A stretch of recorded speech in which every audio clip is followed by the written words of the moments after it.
Lord, परमेश्वर को धन्यवाद देता हूँ आज के दिन के लिए। सुनने वाले आप सभी को भी मैं तहे दिल से धन्यवाद करता हूँ। आज का मेरा टॉपिक है मार्गदर्शन। एक कलीसिया, एक चर्च किस तरह का मार्गदर्शन में होना चाहिए और वचन इसके प्रति क्या कहता है। मैं ज्यादा समय ना लेते हुए हम वचन की ओर बढ़ते हैं। पहला तिमोथी 3 अध्याय 1 से लेकर 13 तक अगर हम पढ़ते हैं, वहां पे लिखा गया है कि किस तरह का व्यक्ति को परमेश्वर की कलीसिया में होना चाहिए। किस तरह का व्यक्ति, वो व्यक्ति कैसा होना चाहिए। हम बाइबल से उस वाक्य से कुछ पल को कुछ बातों को पढ़ते हैं।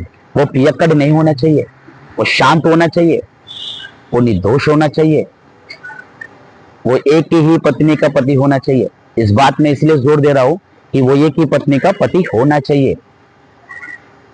और अगर आपके चर्च में ऐसा व्यक्ति लोग है तो आपकी कलीसिया, आपकी चर्च परमेश्वर के वचन के अनुसार चल रहा है। हालेलुया। अगर किसी चर्च में इस तरह के लोग नहीं है, वो पीता है फिर भी उसको पदवी दे रहे हैं, वो उसके अंदर क्रोध है फिर भी उसको पदवी दे रहे हैं, वो 2 पत्नियों का पति है उसको भी पदवी दे रहे हैं, अगर इस तरह के लोग आपकी कलीसिया में हैं तो आप पूरी तरह से परमेश्वर के विरुद्ध में खड़े हो। आप केवल टैग तो लगा चुके हो कि हम प्रभु के बच्चे हैं, मगर आपके कलीसिया के अंदर, आपके चर्च के अंदर इस तरह का अगर लोग है तो आप पूरी तरह से परमेश्वर के खिलाफ जा रहे हो। और मैं आपको कहना चाहता हूं कि आप पूरी तरह से परमेश्वर के खिलाफ हो।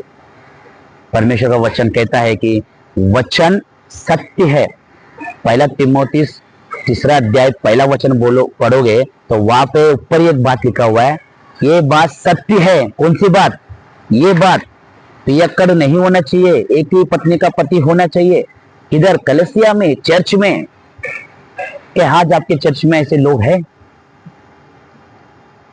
मैं कुछ चर्चेस को जानता हूं, कुछ चर्चेस में 2 पत्नी को रखने वाले को भी पदवी दे देते, जो पीता है उसको भी पदवी देते, जो बाहर आके कुछ भी दारू पीता है, तंबाकू खाता है, वैसे लोगों को भी पदवी है।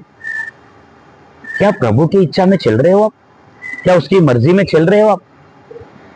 अगर आप अपनी बुद्धि से अगर कलीसिया को चलाने की कोशिश करोगे तो वचन कहता है कि आपकी बुद्धि मूर्खता है, आप मूर्ख हो, आप मूर्ख हो।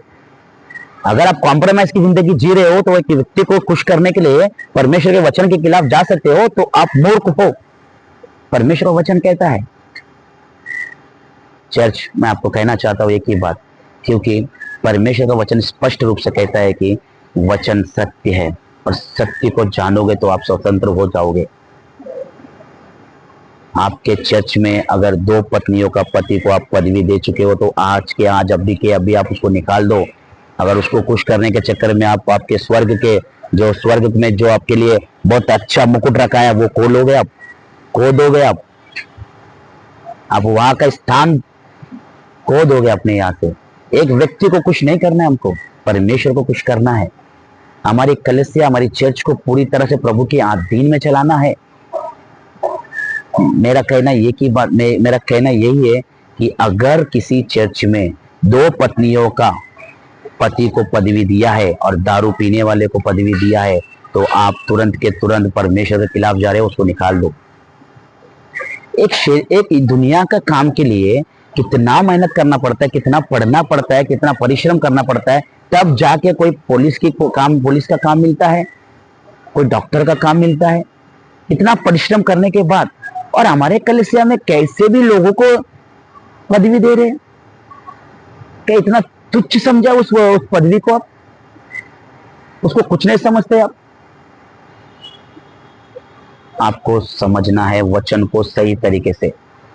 मेरा कहना यही है कि जो शरीर की आशाओं को पूरा करने वाले काम के लिए इतना परिश्रम करना पड़ता है, तो परमेश्वर की कलीसिया में हमको उपस्थित रखने के लिए उसको परखने की जरूरत नहीं है। वचन कहता है, पहला तिमोथी 3 1 से लेकर 13 तक पढ़ोगे तो वहां पे लिखा है कि अगर उसको परखो, वो पूरी तरह से अच्छा है, भला है, निर्दोष है, एक ही पत्नी का पति है, तो उसको उस काम को सौंप दो, वो प्रभु की सेवा में उसको ले लो। वचन कहता है। चर्च, मैं आपको कहना चाहता हूँ एक ही बात, वचन जैसा कहता है उसको फॉलो करो। अपनी बुद्धि का इस्तेमाल मत करो। परमेश्वर के वचन में चलो और परमेश्वर के वचन की ओर बढ़ो। परमेश्वर इस वचन को आशीष करे। धन्यवाद। आमीन।